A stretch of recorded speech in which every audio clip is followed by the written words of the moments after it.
Please subscribe and hit the notification bell para palagi kang update sa bago nating upload. Ang inyo pong mapapakinggan ngayon ay sulat mula po sa ating letter sender from Nueva Ecija. Itago na lang natin po siya sa pangalan na Ramil. Ayaw niya po kasi sabihin ang kanyang pagkakakilanlan dahil daw yung experience niya noon na hanggang ngayon hindi niya pa rin makalimutan. Meron daw po kasi siyang paniniwala na baka mabanggit yung totoong pangalan ng tao at pangalan niya, baka mamaya balikan daw siya. Naniniwala po kasi siya na meron pang natitirang kalahi yung gumawa sa kanila ng hindi maganda. But anyway, sisimulan na po natin ang kwento.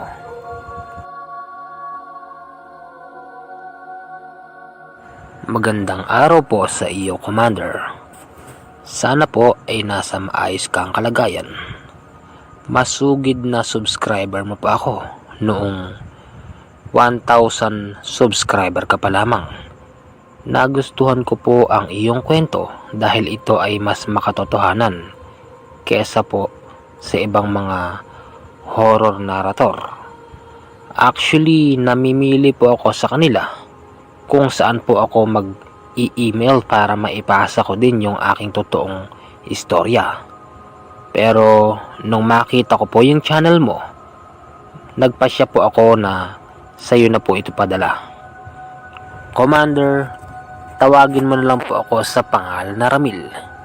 Ang kwento po na ito ay kwento po ng aking kapatid na personal ko pong nasaksihan. Hindi ko po sure, Commander, kung related ba dito yung iyong lolo. Kasi sa aking pagkakaalam, yung nakatulong sa aking kapatid ay kapangalan ng lolo mo. Napakinggan ko po kasi yung kwento mo na agimat ni lolo. Halos kaparehas din po niya yung pangalan ng gumamot sa aking kapatid. Sisimulan ko po ang aking kwento, Commander. Taong 1953 po ito nangyari. Noong mga panahon na ito, talagang kasagsagan pa ng mga aswang, mangkukulam, mangbabarang, at iba't ibang klase ng elemento. Itong aking kapatid pumunta sa kabilang bayan. Hindi ko na po sasabihin, Commander, kung saang bayan iyon. Basta po, dito lang din yun sa Nueva Ecija. Noong andoon na ang aking kapatid, nagtrabaho siya dito. Tapos, halos kung umuwi siya, 3 buwan, 2 buwan, 1 buwan, at ang pinakamababa, nasa 15 days. Kada uwi, Commander, ng aking kapatid, meron akong napapansin na hindi maganda sa kanya. Kagaya na lang nung isang araw, ang sabi niya sa akin, Kuya, ano yun? Teka, kararating mo lang ba? Oo, kuya. Teka, ano ba naaamoy ko? Si nanay, nagluluto yata. Hindi ko gusto yung amoy ng kuya ya. Sabihin mo nga kay nanay na wag na ipagpatuloy yung luto na yon, mukhang hindi yun masarap. Sa mga binibitawan na kataga ng aking kapatid, nagtataka ako nung una kung bakit ayaw niya ng amoy ng bawang. Samantalang nung mga bata pa kami, gustong gusto niya yung amoy ng bawang, lalo na pag pinipirito ito. Kaya ang ginawa ng kapatid ko, pinuntahan yung nanay ko sa kusina at sinabi nun na itigil na ang pagluluto dahil masakit daw sa ilong. Pinuntahan ni kuya si nanay at kinausap. Lumabas lang ako saglit, tapos pagbalik ko, inaaway na ng aking kapatid yung nanay namin. Nagtataka kasi yung nanay namin, Commander, dahil dati-rate gustong gusto ng kapatid ko yung amoy ng bawang. Ngayon, hindi na. Kaya hindi makapaniwala yung nanay ko na gustong gusto ng kapatid ko naalisin yung niluluto niya. Nag-aaway sila, Commander, at nagsisigawan pa. Hanggang sa yung nanay ko na lang ang nagbigay para hindi na matuloy yung away nila. Dagdag pa ng nanay ko, bakit daw biglang nagkaganon yung kanyang anak? Nang dahil dito, medyo kumalat sa aming lugar yung haka-haka na baka raw yung aking kapatid ay nahawahan na ng pagiging aswang. Hindi kasi lingid sa kaalaman ng ibang tao sa amin, Commander, na meron talagang gumagalang aswang sa amin. Nung mga panahon na ito, alam kasi namin na talamak ang aswang.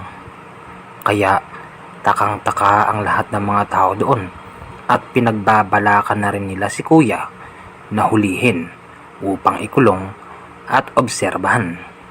Ganon pa man, hindi naman pumayag ang aking nanay sa kadahilanan na hindi naman daw ito confirm. Walang nagawa yung mga tao sa amin, Commander, hanggang sa umalis na lang uli si Kuya at nagtrabaho na. Sabi sa akin ng aking nanay, sundan ko daw yung kapatid ko at manmanan kung ano ba ang pinaggagawa nito. Hindi kasi talaga makapaniwala yung nanay ko sa nakita niya sa aking kapatid. Ako naman, dahil sa curious din ako at gusto kong malaman ng totoo, sinunod ko ang bilin ng nanay. Pagsunod ko sa aking kapatid, doon ko nakita yung pinaggagawa niya. Nung una, pumasok siya sa isang maliit na kubo. Pagkatingin ko pa lang sa kubo na ito, talagang nakakaramdam ako ng kung ano-ano. Kaya sabi ko sa isip ko, hindi bali nang may maramdaman ako or may makita akong hindi maganda.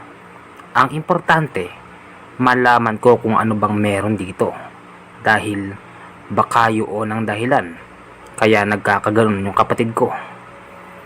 Paglapit ko sa kubo, sinilip ko yung butas na maliit dahil ang kubo na ito nakatabing lang ay kawayan. Pagsilip ko doon, Commander, nakita ko agad yung isang matandang lalaki. Tapos yung kapatid ko nakaupo lang roon na akala mo'y walang buhay dahil nakatingin lang ito ng diretsyo at para bang hindi siya humihinga. Kitang-kita ko, Commander, yung ginagawa ng matanda. Nung una, iniikot-ikutan niya yung kapatid ko habang hawak niya ito sa ulo. Tapos, meron siyang iniihip dito sa tenga hanggang sa kapatid ko. Ang reaksyon niya, ganito.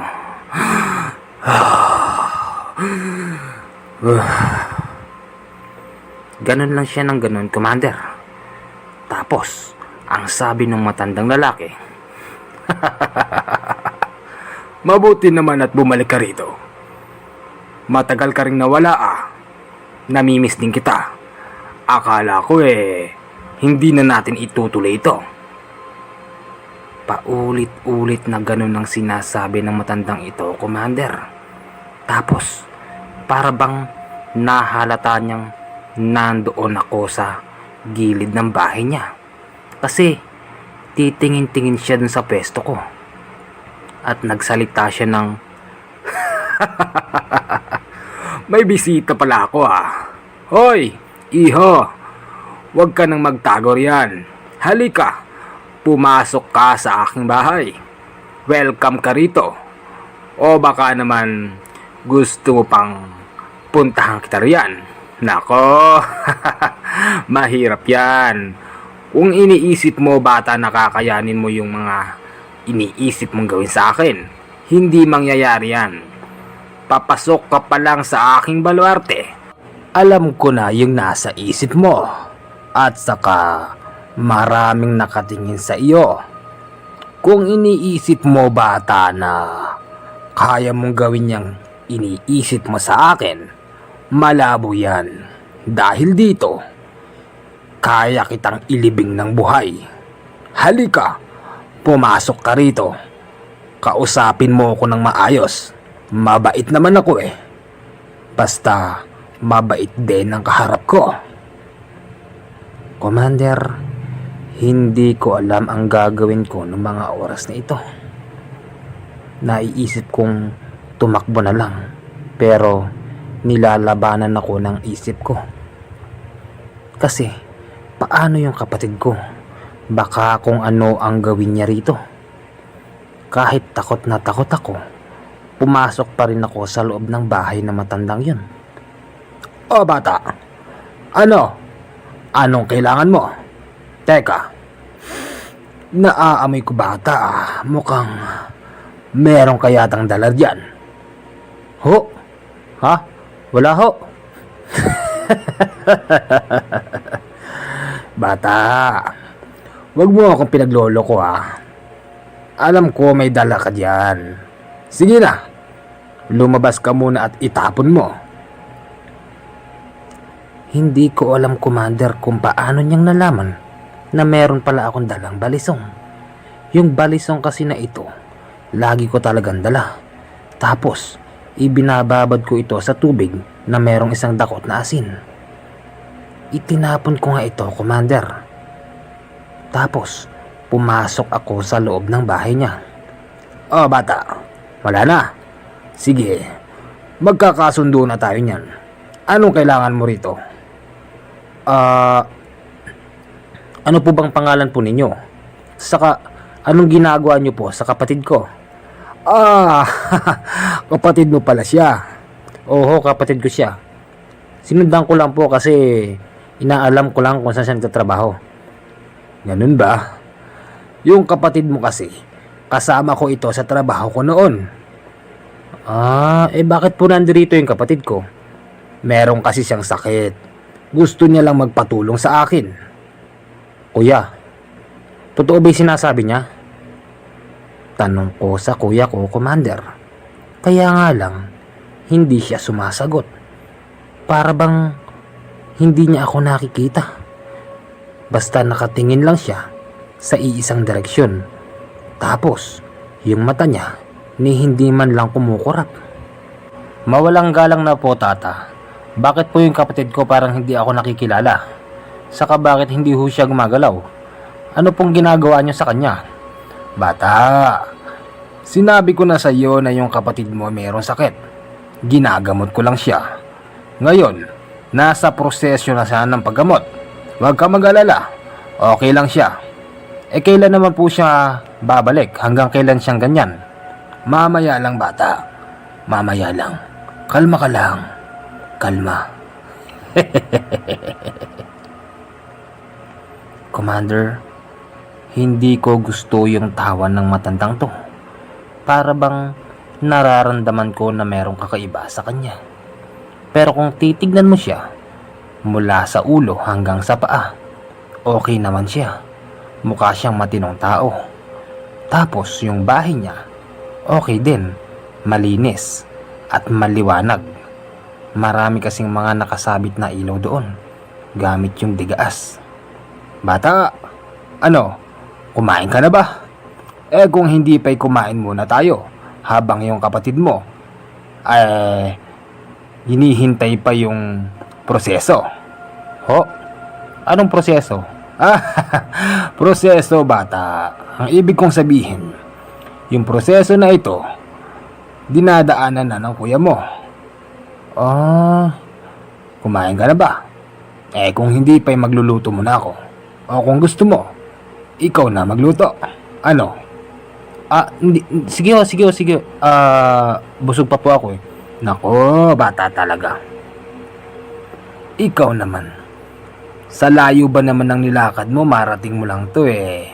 Sasabihin mong kumain ka na. Hindi ka ba nagugutom? Nagugutom din po. Yun naman pala eh. Di sige, magluto ka ng makakain natin. Or kung gusto mo, ako na lang. Commander, nagluto ako ng pagkain namin. Gusto ko rin kasing malaman kung ano ba talagang meron. Baka mamaya may ipinakain siya sa kapatid ko. Diyan sa sa sako, nariyan yung bigas. Buksan mo yung balde. Merong lulutuin dyan. Bahala ka na kung anong gusto mong lutuin na makakain natin.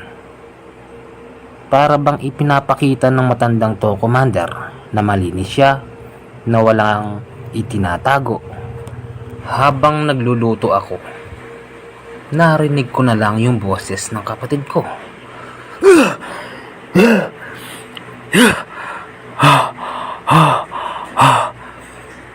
Ganon ng ganon yung naririnig ko. Kaya napalingon ako doon.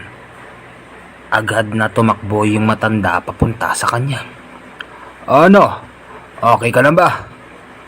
Magaling ka na? Basta ganon lang ng ganon yung kapatid ko, Commander. Tila ba naghahabol siya ng hininga. Sige. Lumipat ka muna rito sa higaan. Dito ka muna. At kakain tayo maya-maya lang. Yung kapatid ko, bigla siya na lang nahiga dahil nga yun yung sinabi ng matanda. Tata, ano po bang nangyari sa kapatid ko?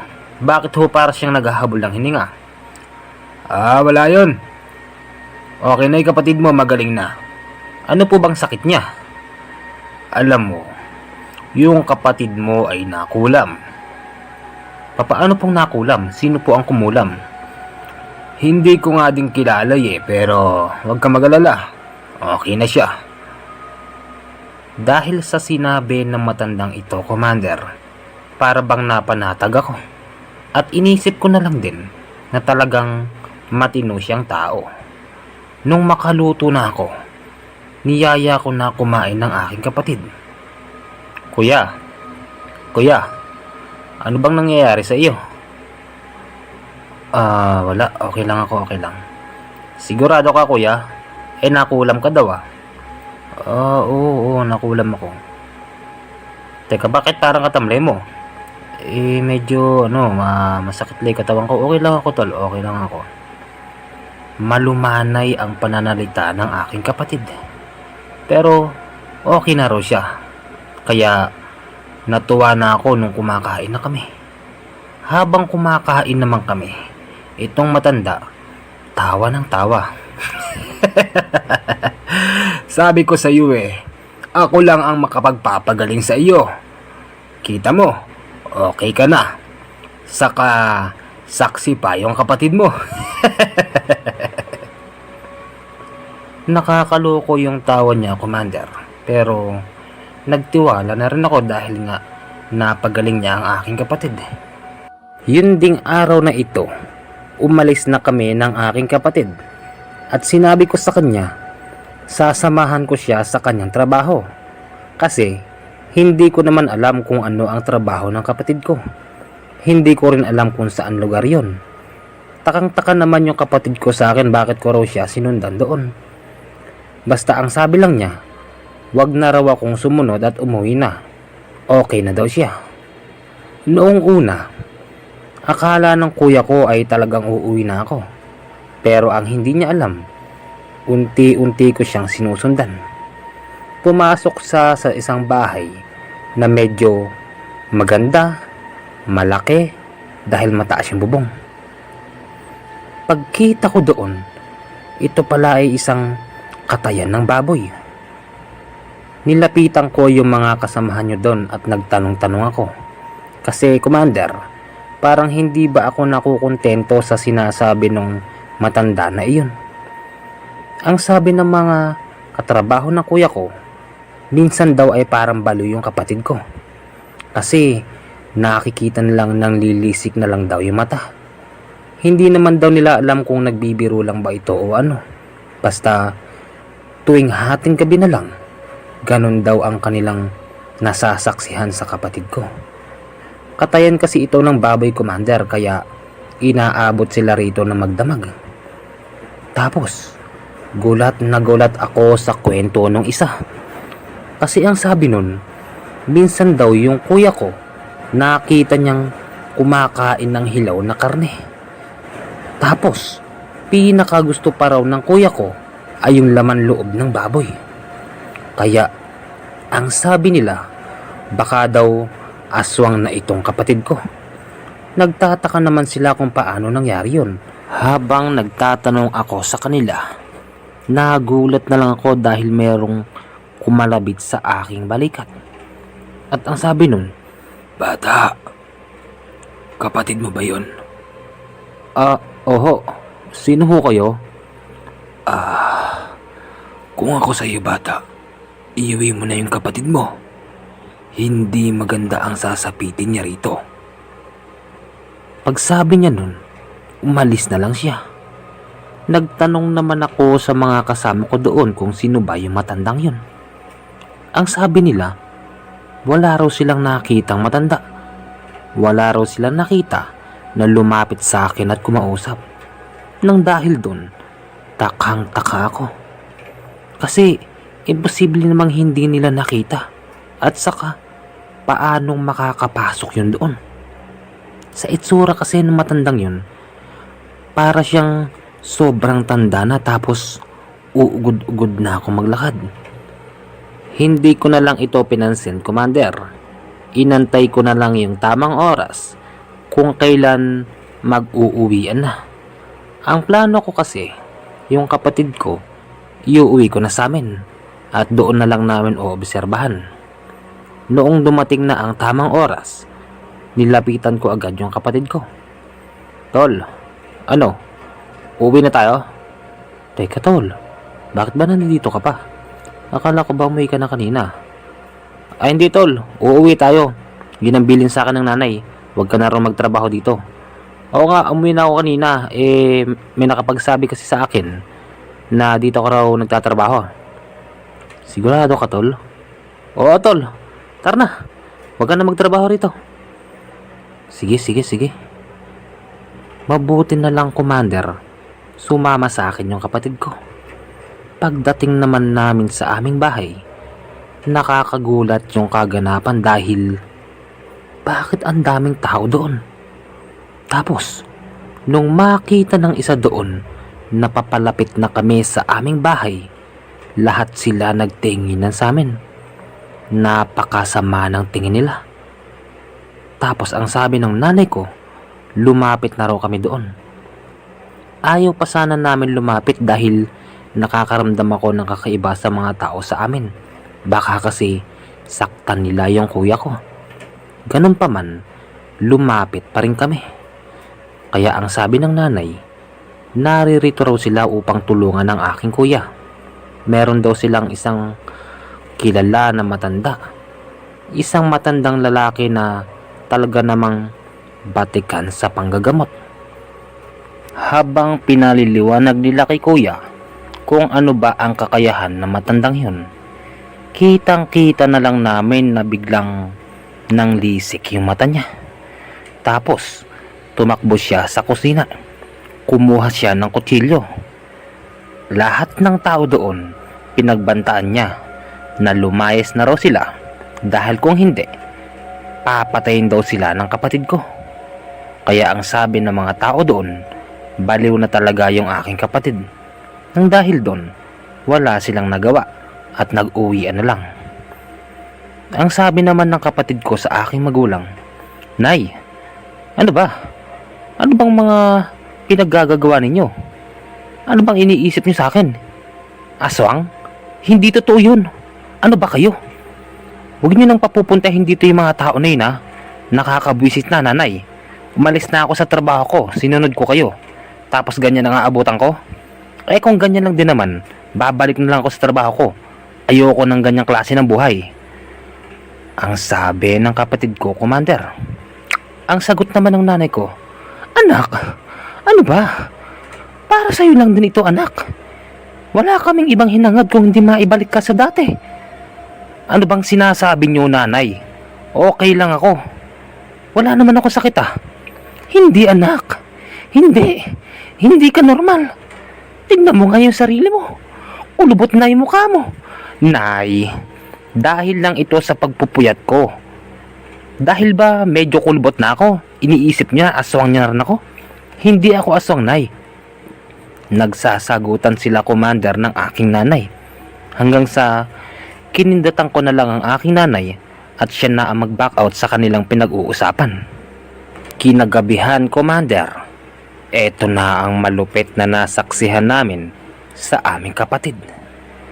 Bandang alas 12 ng madaling araw, bumangon siya. Ramdam ko na bumangon yung kapatid ko kasi katabi ko siyang natutulog. Pumunta siya sa likod ng aming bahay. Sa likod kasi ng aming bahay, meron doong napakalaking duhat. Pagkita ko sa kanya, nakatayo siya doon. Tapos, umakyat siya doon na para bang unggoy. Para siyang unggoy sa tulin, Commander. Noong ando na siya, saka ko siya inilawan. Gulat na gulat ako sa nakita ko dahil yung dalawang mga paa niya nakasabit sa puno. Bali nakabaligtad siya, Commander, habang nakatingin sa akin, tapos dumidila. Yung mga laway niya walang tigil sa pagtulo. Kaya ang sabi ko, Kuya, anong ginagawa mo dyan? Wala siyang naging sagot sa aking, Commander, hanggang tingin at tawa na lang. Tapos, nag-iiba yung boses nito.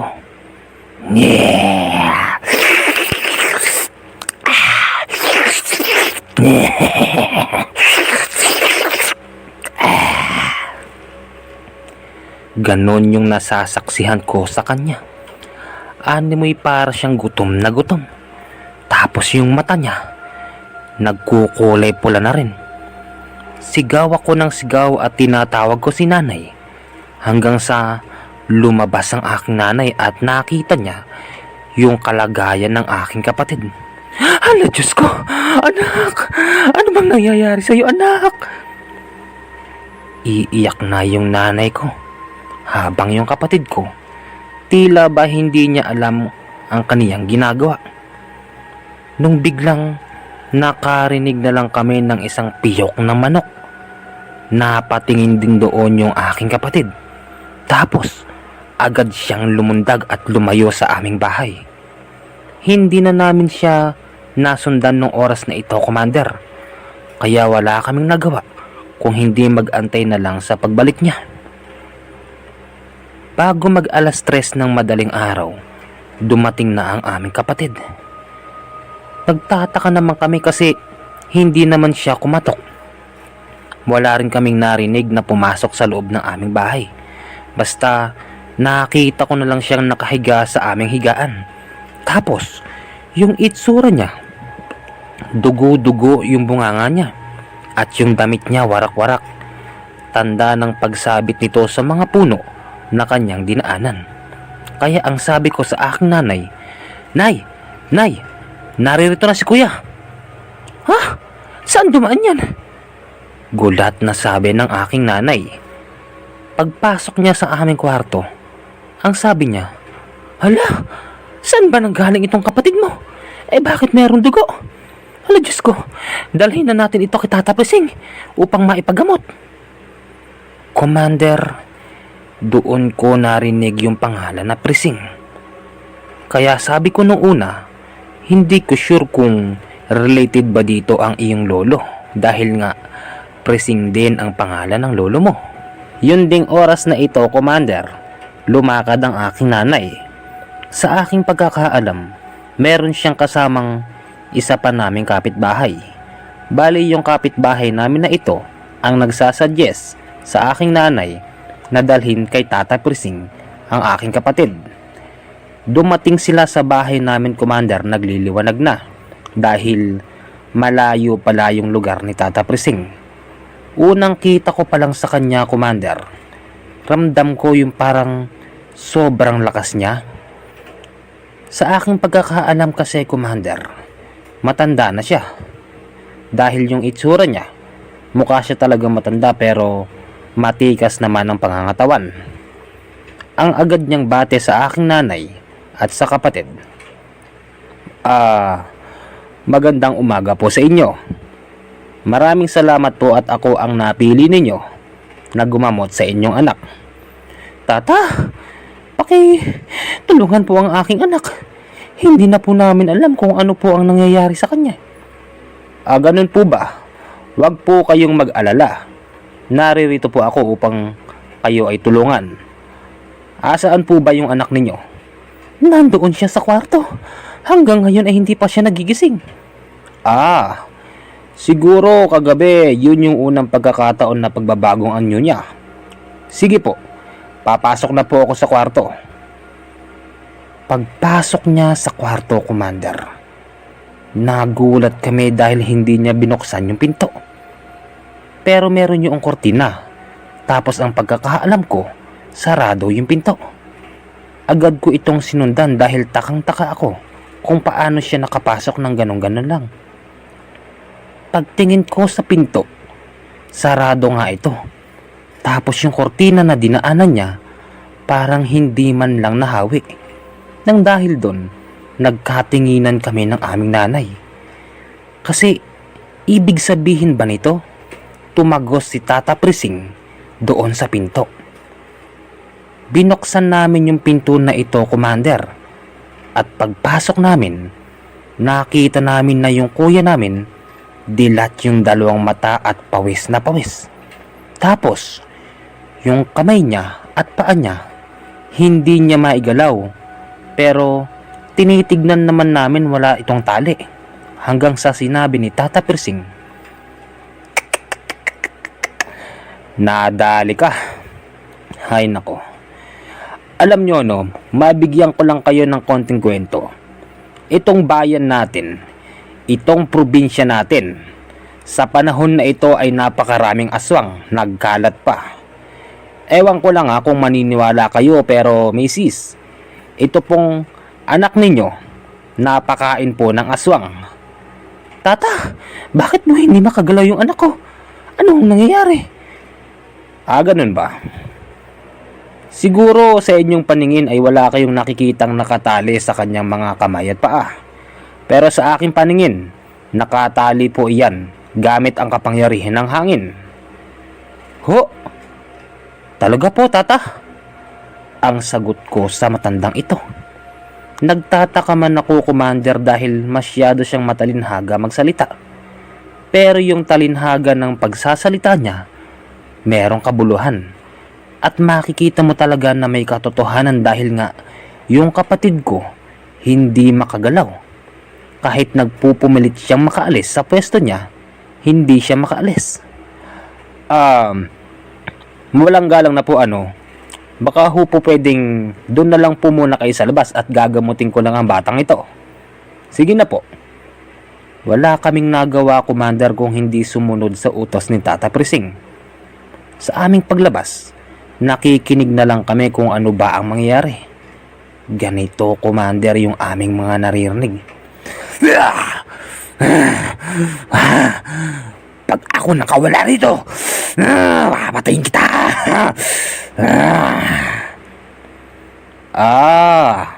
Matapang ka. Baka hindi mo ko kilala. Lahat ng aswang dito sa Nueva Ecija ay natatakot sa akin. Sige, subukan mo nga makawala. Tignan natin kung makakawala ka. Pero pag hindi ka nakawala, ikaw ang tatapusin ko sa katawan ng taong ito. At kung inaakala mong hindi ko siya kayang ibalik sa dati, diyan ka nagkakamali. Kahit napakain mo na siya ng iyong pagkain, kaya ko siyang ibalik sa normal. Hindi mo ko kilala. Tandaan mo yan. Kahit hindi kita mapatay ngayon, personal kitang pupuntahan sa bahay mo. Huwag mo sabihing impyerno yung lugar mo. Kaya ko yung pasukin. Maraming beses na ako nang galing doon, kaya hindi ako natatakot sa iyo. Bakit? Bakit ka nakikialam? Huwag ka nang makialam dito. Umuwi ka na lang sa inyo. Lahat na lang pinakailaman mo. Pakilamero!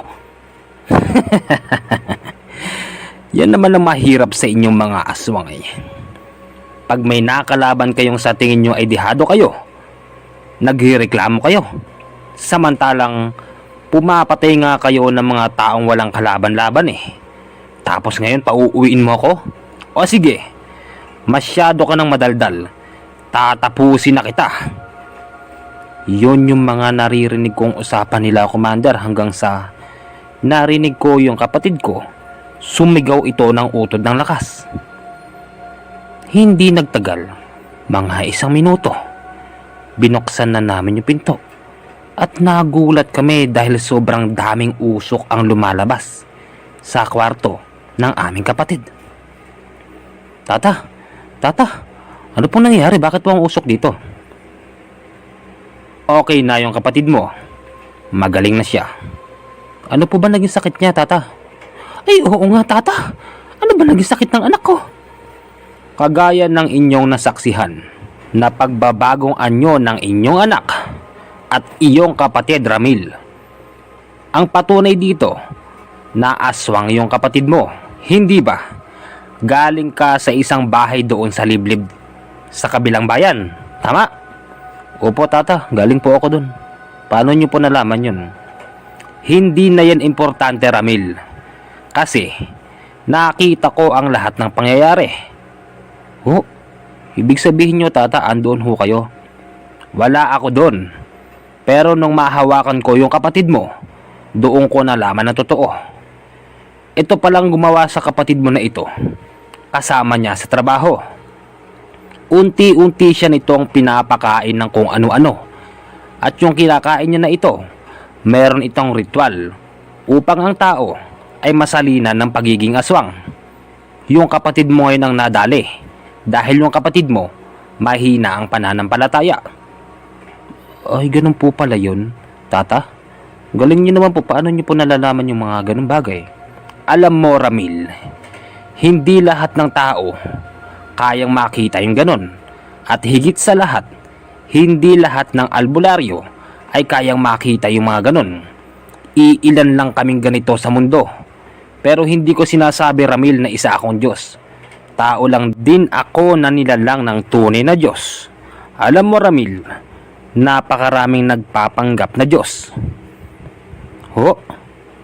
Hindi ba po iisa lang ang Diyos? Oo, tama ka. Iisa lang ang Diyos. Pero maraming nagpapanggap na Diyos. Katulad na lang yung aswang na gumawa nito sa kapatid mo. Meron silang sariling Diyos. Siya nga pala, tapos na ang misyon ko rito. At kung sakali mang pupuntahan kayo dito ng gumawa sa kapatid mo nito, sabihan nyo lang ako. Tawagin mo lang yung pangalan ko. Darating ako anumang oras. Talaga po? Pakikitaan kita, Ramil, ng totoo. Sige po. Commander, napagaling ni Tata Prising ang aking kapatid. Alam kong mahirap ipaliwanag pero talagang nakakahanga ang taong ito. Tapos, yung kapatid ko nagtataka. Sabi niya, Nay, nagugutom ako, Nay. Meron ba tayong kanin? Taka, bakit ako nandito pala sa bahay natin, Nanay? Akala ko nasa trabaho ko Kasama ko si... Ano na nga pangalan nun? Kuya, wag mo nang banggitin yung taong yun. Importante magaling ka na, kuya. Ang sagot ko sa kapatid ko, Commander. Sa paghahanap niya ng kanin, ibig sigurong sabihin nito, talagang magaling na yung kuya ko. Ang pinagtataka pa namin, bakit parang wala siyang naaalala. Basta ang huling alam lang niya, nandoon siya sa katayan ng baboy, tapos kasama niya nga yung matandang yon. Sorry, Commander, kung sinabi ko yung pangalan nun, pero ang totoo niyan, hindi yun ang pangalan ng matandang yun. Lumipas ang 1 linggo, Commander. Akala namin ng aming ina at kapatid ay okay na. Pero meron pa palang susunod na problema. Dahil totoo yung sinabi ni Tata Prising na kung sakaling pupunta at manggugulo dito yung gumawa nito kay kuya, tawagin lang namin siya. Yung tawag na hindi namin siya pupuntahan sa kanila. Basta banggitin lang daw yung pangalan niya at darating siya. Nung gabing ito, Commander, nakarinig kami ng iba't ibang angil sa paligid ng aming bahay. Ang dami ng angil na yun, iba't iba. So ang ibig sabihin, nasa 3 yata sila.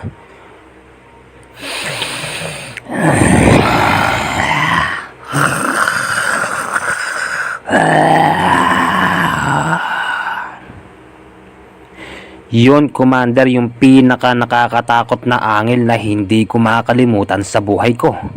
Dahil sa kanilang tatlo, ito yata yung pinaka-team leader nila.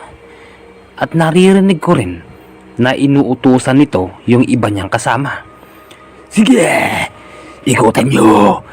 Ikutan nyo. Kunin nyo yung taong yan.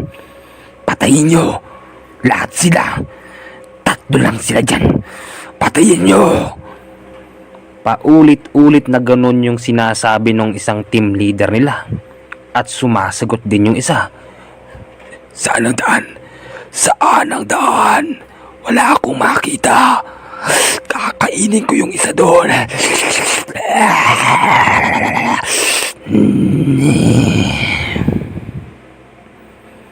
Para akong natatawa na natatakot nung oras na ito, Commander. Kasi para silang mga bata na naglalaro lang sa labas. Pero naisip ko na lang na hindi nga pala biro itong dinadaanan namin nung oras na ito. Kaya ang sabi ko sa aking isip, Tata Persing, sana po dumating po kayo. Naririto na po sila. Tama po yung sinabi nyo na babalik po sila. Sana po dumating po kayo.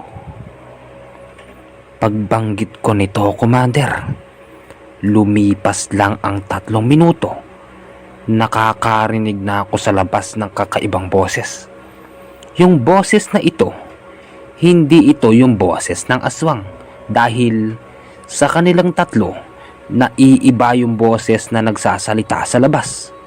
Ang sabi nun, alam kong pupunta kayo rito kaya nag-iwan ako ng bantay. Kita mo? Di ba ikaw yung gumawa dun sa batang yon? Pinakain mo? At ikaw din yung sumape, di ba? Bakit? Anong pakialam mo? Ha? Gagawin namin ang gusto namin. Hindi ka mananalo sa aming 3 kami. Kahit ba sabihing 1 dosena pa kayo Bakit? Anong akala mo? Pumunta ako nag-iisa rito? Diyan ka nagkakamali. Kung hindi mo lang na itatanong, siguro nasa mahigit 300 aswang na ang napapatay ko. Wala akong pakialam. Lumayas ka na rito, Persing, at umuwi ka na lang sa inyo. Huwag ka nang makialam dito. Hindi pwede yon. Naiintindihan mo? Yung mga katulad nyo ay hindi ko binubuhay. Sige, tignan natin kung hanggang saan ang tapang nyo. Naririnig ko na ganun ang pinagsasagutan nila, Commander, hanggang sa kami ng nanay ko at ng aking kapatid. Sumilip kami sa labas. Sa likod kasi ng bahay iyon naganap, kaya wala kaming nakikita. Ayaw naman ipasindi ni nanay yung 2 ilaw dahil baka raw kami ang mapagbalingan. Naririnig na lang namin doon yung para silang nasasaktan, tapos yung mga puno, parang doon sila tumatama, Commander. Hanggang sa narinig ko na lang yung isang aswang na nagsalita. Tapos ang sabi niya, malakas ka palang hayop ka. Akala ko nung una simpleng tao ka lang. Kung alam ko lang, umalis na sana kami hanggat maaga nang hindi ako nalagasan ng kasama. Yan naman ang hirap sa inyong mga aswang Akala nyo lahat ng tao kaya nyo. Kagaya ng sinabi ko, kahit 1 dosena pa kayo, hindi ko kayo uurungan. O ano, nag-iisa ka na lang. Hindi ka ba naaawa sa sarili mo? Lumayas ka na lang kung gusto mo pang mabuhay. Sige na.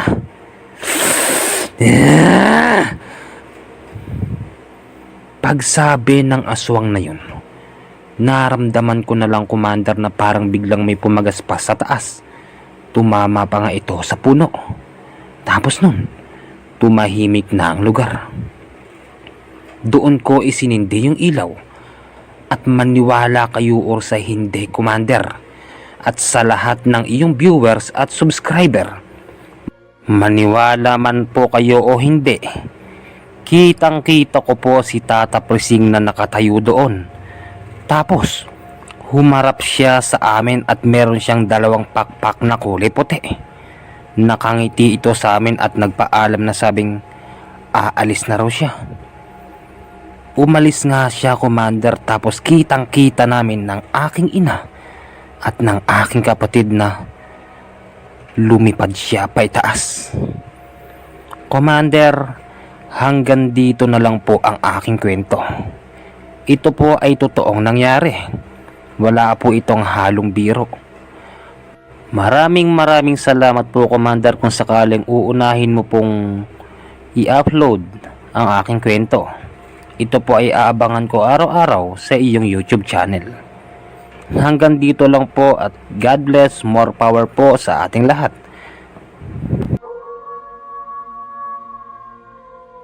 Kamusta na po ang ating mga solid subscriber at viewer na nag-aabang po sa ating kwento? Siguro po ay nagulat kayo dahil hindi po kasendong ang upload natin ngayon. Isiningit ko lang po ito dahil nabasa ko po kasi sa email ni Kuya Ramil na related ito kay Lolo Persing. Pero wag po kayong mag-alala at i-upload na po natin mamaya yung kasendong dahil na-record ko na rin po ito.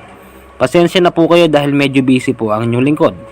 Siya nga po pala, kung gusto nyo po palang makinig ng mga true story, search nyo lang po sa YouTube yung Dikong Tagalog Horror Story, or ilalagay ko po ang link po sa description box. Click nyo na lang po yun, tapos makinig na rin po kayo sa kwento nun dahil mga true story din po ang mga naka-upload po dito. Bago lang po yung channel niya pero masisihan po kayo sa kanyang mga kwento. At kung sakali man pong magko-comment po kayo doon, ako rin po ay nakikiusap sa inyo na pakisabi na naririto po ako sa iyong channel dahil po narinig ko kay Commander JH yung channel mo.